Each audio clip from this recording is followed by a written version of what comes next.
The Stage Door Show, celebrating the independent artist. With your host, Dave Hondell. Woke up this morning feeling good, yeah. And we be still living in the hood, yeah. Still give God thanks for the good, yeah. And I'm just trying to live like I should, yeah. Hi everyone, welcome to the Stage Door Show tonight. This is Dave Hondell. Tonight my guest is a hip-hop artist and an amazing instrumentalist, and he has quite a story. Please welcome to the show, AZA. AZA, thank you for joining me tonight, man. Man, thank you for having me. I'm excited. Well, you know, AZA, where did your love of music begin? Because everybody has a starting point of where they kind of, you know, discovered their love for not only music itself, but creating music. So at what point in your life did that happen? Man, that happened very, very early. My dad's a multi-instrumentalist. He's a minister. So I grew up in the black church. I grew up around music really all the time. And so from a very young age, I was really in love with it. You know, I started picking up the piano just because it was always around, 4 or 5 years old, just playing around. Started taking lessons, as a young kid, like 7, 8, kind of life. So it was really something that, from the time I was born, I was just surrounded by it, and I could always resonate with it. I kind of have like a synesthesia when it comes to music, but at the level of like sensation, like I feel the different chords in different ways in my body and stuff, and so it was just something I developed a really powerful relationship with from a very young age. And speaking of that, being around it your whole life, you must have some musical influences, different genres of music maybe that you grew up listening to, and what are some of your influences that kind of guided you when you were growing up? Yeah, there's so many. Like from a very young age, like I say, I was listening to things like like Nat King Cole, Bob Marley, Kirk Franklin, John Coltrane, Miles Davis, and then as I started kind of refining and finding like my own lane in terms of music, like people like Robert Glasper have been inspirational, Jay-Z, Kanye West, Nas. So yeah, I mean, I think I've been able to be exposed to a lot of different kinds of music, and then sort of play in different contexts, and I've really just always borrowed from the things that resonated with me, whether it's like Kenny Rogers and country, or the Beatles, or wherever it comes from. If it's good vibration, like it resonates, and I try to just incorporate the things that resonate with me. In your music, just listening to your music, which is amazing, by the way, it starts out with, some of your songs actually kind of start out with a cool jazz vibe, and then it kind of takes off into another direction, into more hip hop vibe throughout the song, and which I think was great. It took me by surprise, but it was a nice surprise, and it was like, wow, this is like, blending different genres of music. Is this something that's kind of a conscious thing that you do, or does it kind of come naturally as you write music? It comes naturally, but it's also something that I want to be intentional about. I think one of the things that I feel fortunate is that I have been able to kind of explore a lot of different kinds of music and just listen to a lot of different kind of things, and so I try to, and this has been part of my development as an artist, is like try not to put myself too much in a box. Like when I first started, I feel like I was really trying to just say like, okay, I have to just rap. Like I got to go hard and rap on 808s and trap beats, and that's what I need to do.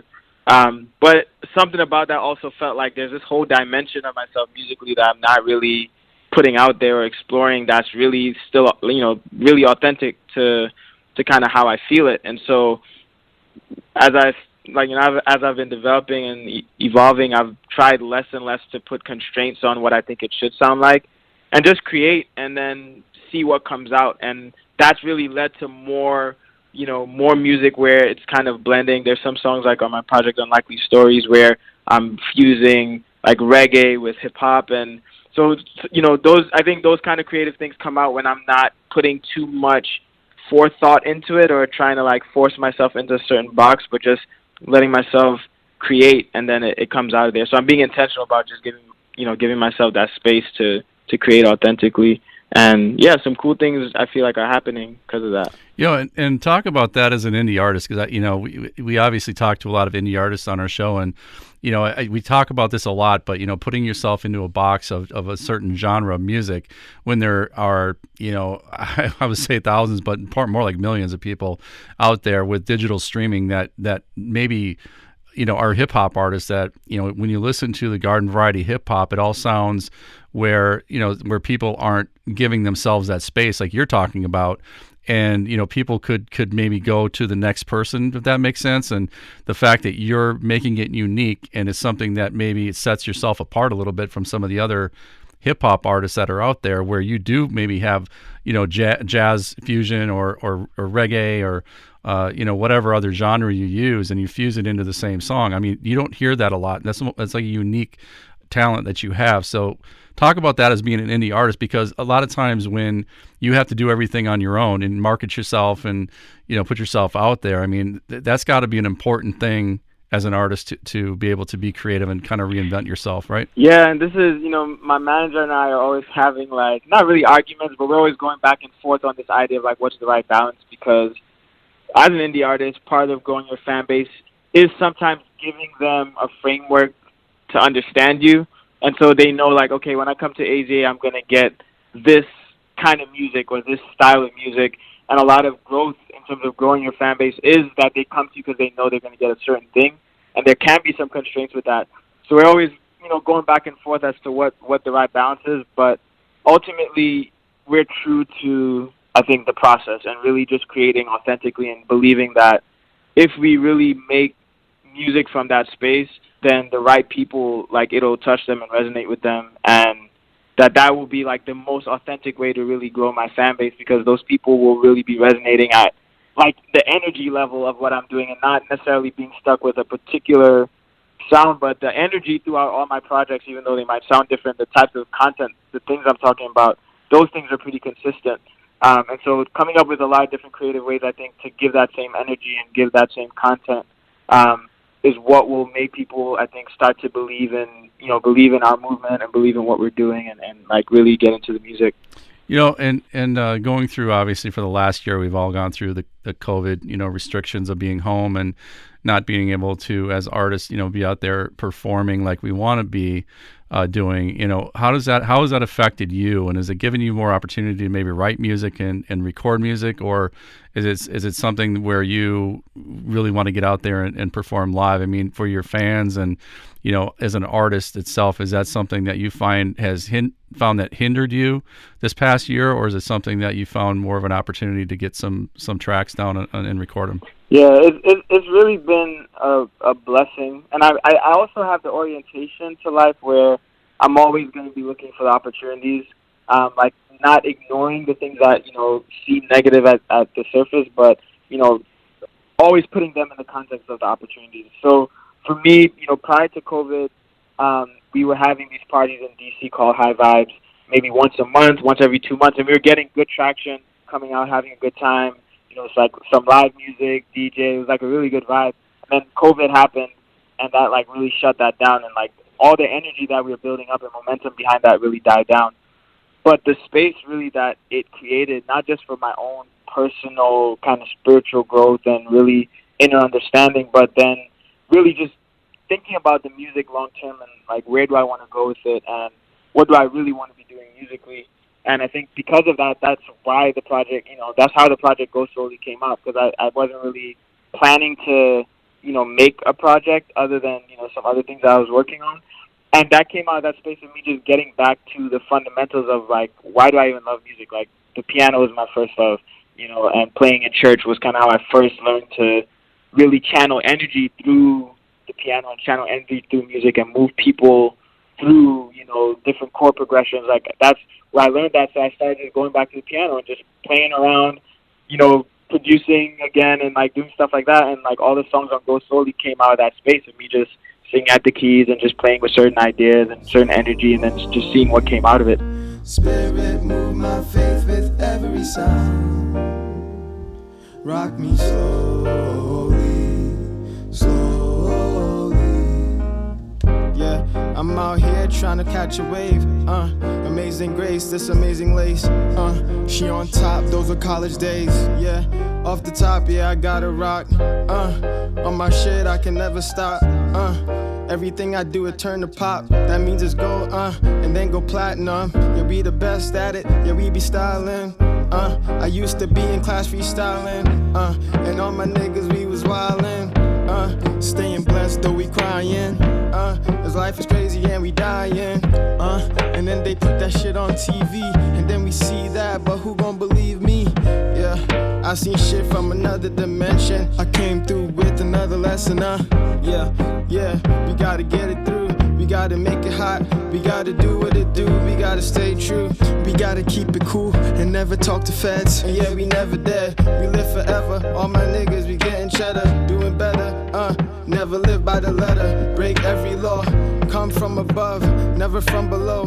When they say it's hot, then we say it's cold. When they say stop, that's when we say go. Just so you gotta know, before I die, I seen a better place. Cause all my niggas pray for our better days. World's a scary place, so baby come down, but go slowly. I really feel like it was really a good opportunity for me to grow, and I'm excited for when we start back out live shows, because like the performance is going to be so much better, the quality of the music is going to be so much better. So I think that also, like, fans will be encouraged by that, because they'll see that, like, I was using this time wisely and, like, really dedicating it to the craft and to really growing, you know, the things that we were starting. You know, and talk about the song For Pain. I really enjoyed that song. You know, and so talk about that process of that song and really how they came about and the writing of that and the recording of it, because it was just very well done, and I just, like I said, very smooth performance in that. So talk about that song. Yeah, no, For Pain is one of my favorite songs. It's on my project. It's the last song on my project, Unlikely Stories, who I worked with. My sort of lead producer, he's phenomenal. His name is T-Waves at In The Lab Productions, and that's another one of those songs, honestly, where, like, you hear the piano. There's, like, this piano part that kind of leads it. And it was literally that. It was like it started, like, it was a Saturday. I was, like, we were just in the lab producing, and I sat at the piano and just started playing with this riff, which is kind of like a gospel-y soul sort of thing. And we kind of like, okay, we got something there. Then I threw down, like, a Rhodes piano on top of that. And then Waves, he's, like, phenomenal with the drums. So he just started laying down some drum tracks. And we built it out from there. So the instrumental was there. I was listening to that instrumental all day. We went out to party in D.C. that night. And basically, long story short, there was, like, this altercation that happened as a result of that, and kind of triggered some emotions in one of the people that were there. And we had this really long, hard conversation about, like, some childhood trauma and just, like, things they'd seen as a kid. And I went to bed that night, Saturday night, and Sunday morning, literally all of the words to the song just came. I just started listening to the song, and all the words came. I just wrote them down, and then, recorded it, like, a couple weeks later. Are you sure I can do this? Okay.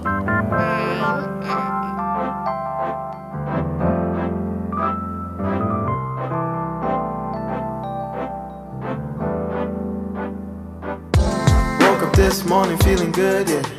And we be still living in the hood, yeah. Still give God thanks for the good, yeah. And I'm just trying to live like I should, yeah. The news said the sky is falling. Told my daughter, don't worry, darling. We have the ancient recipe. They said love was our frequency, and we'll all be free someday. Said we'll all be free someday, yeah. Now put your hands to the sky if you feel the vibe. Now put your hands to the sky if you feel the vibe. Now put your hands to the sky if you feel the vibe.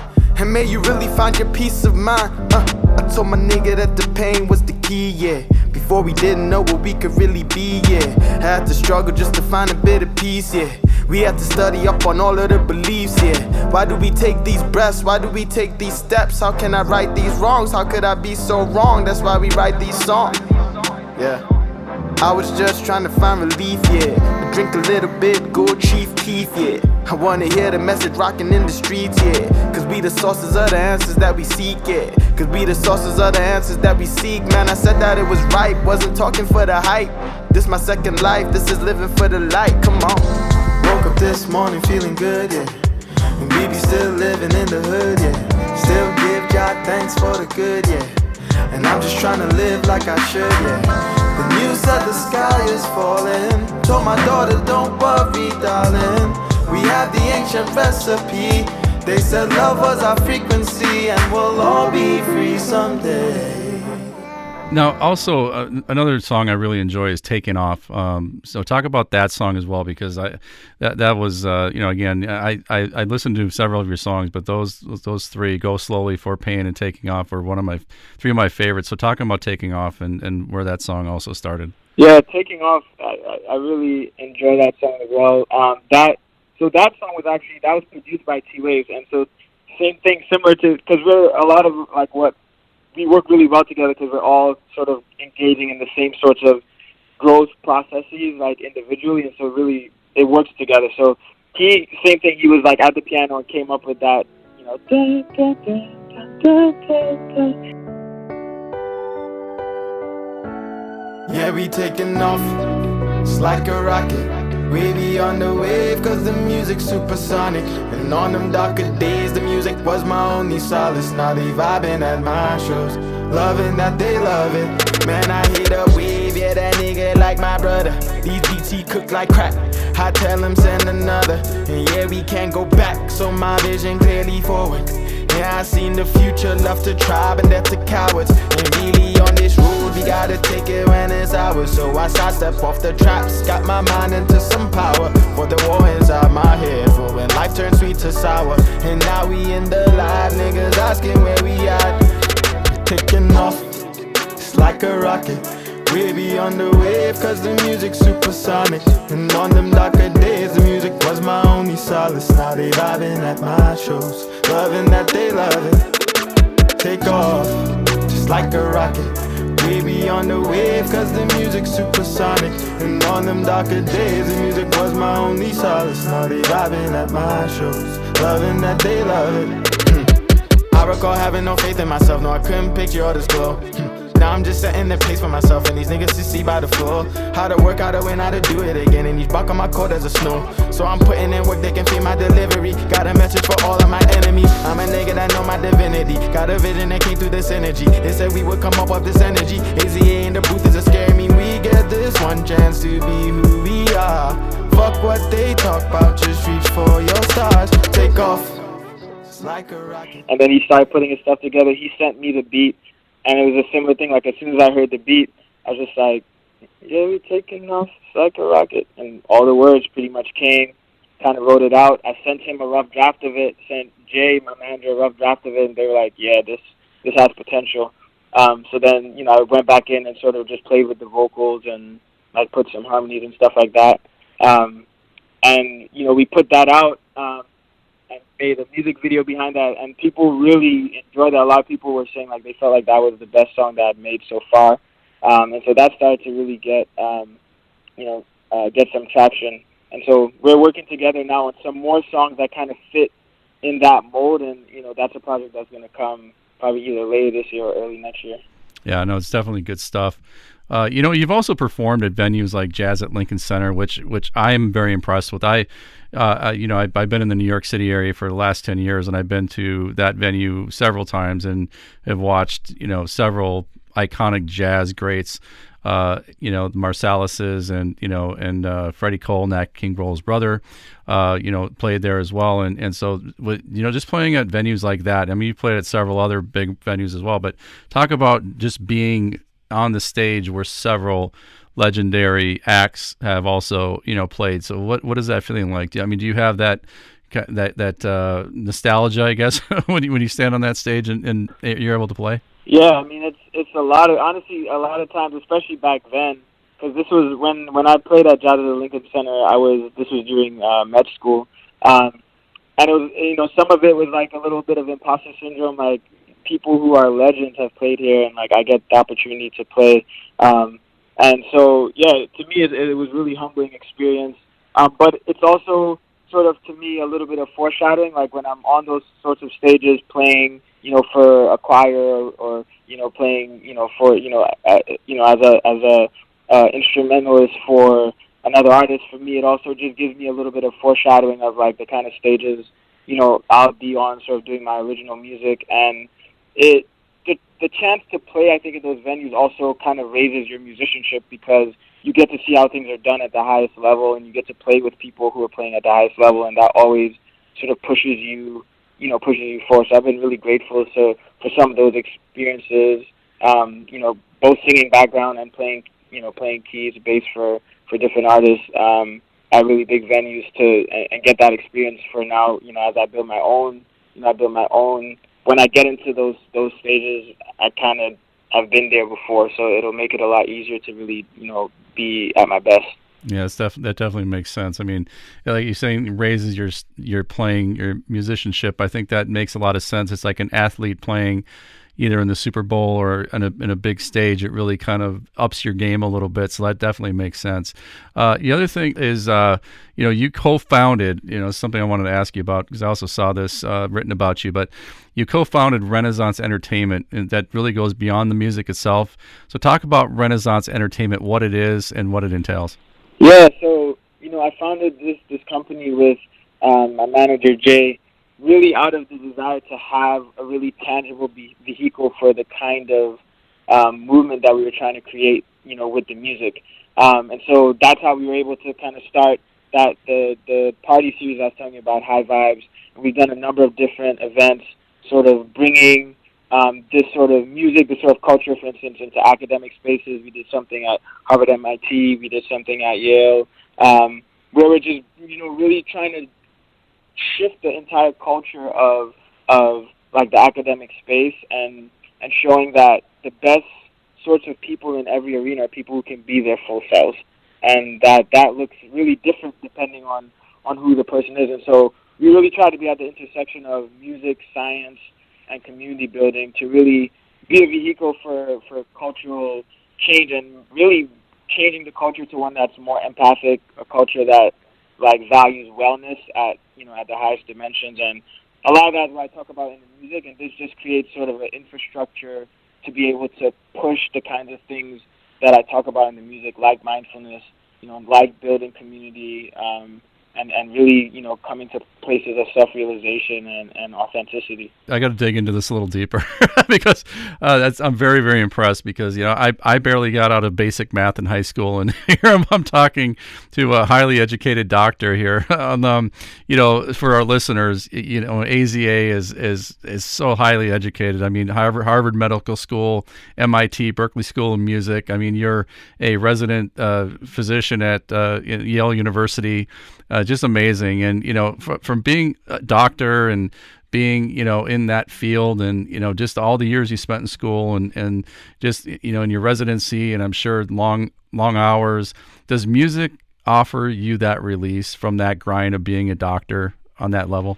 Man, I think there's one of my songs on my project, Black Pack Consistent, where I say, music saved me.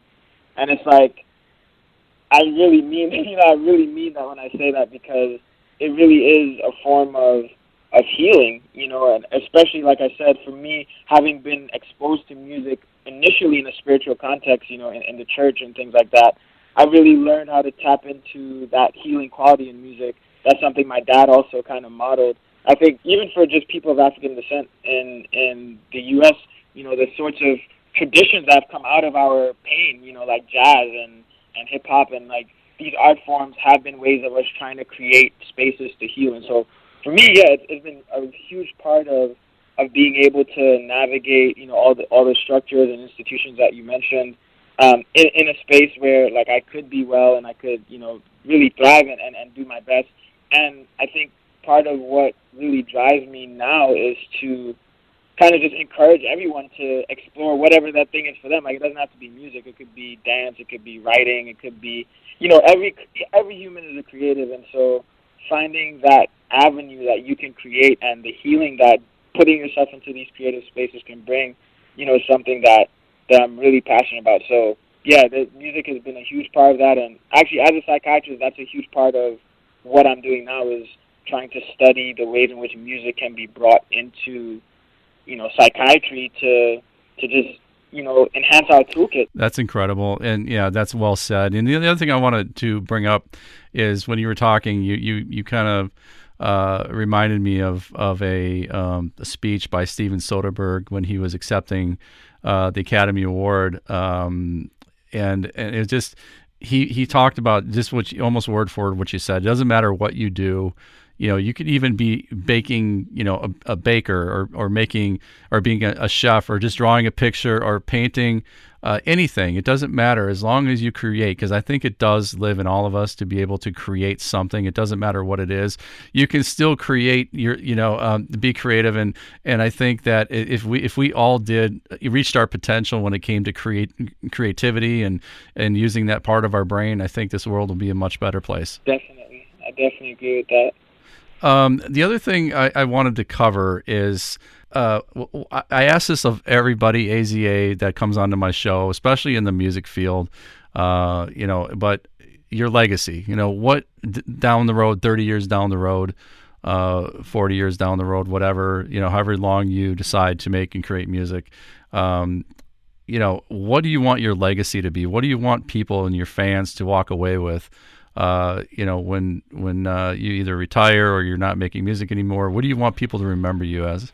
I would want people to think of me as someone who came to know themselves and wasn't afraid to tell the truth about what that was, and wasn't afraid to tell other people that they could, find out who they were as well, and that there's a lot of freedom in that. There's a lot of peace and love and joy in that, and that hopefully, I would love to see that have a huge impact in society, both in academic, the academic world, but also in the music world. And people I look up to, like Bob Marley, who really created his music out of his lifestyle and his philosophy on just life and human survival, and reached a lot of people and changed a lot of lives through that. And so, those are the types of people that I, try to model just my process after.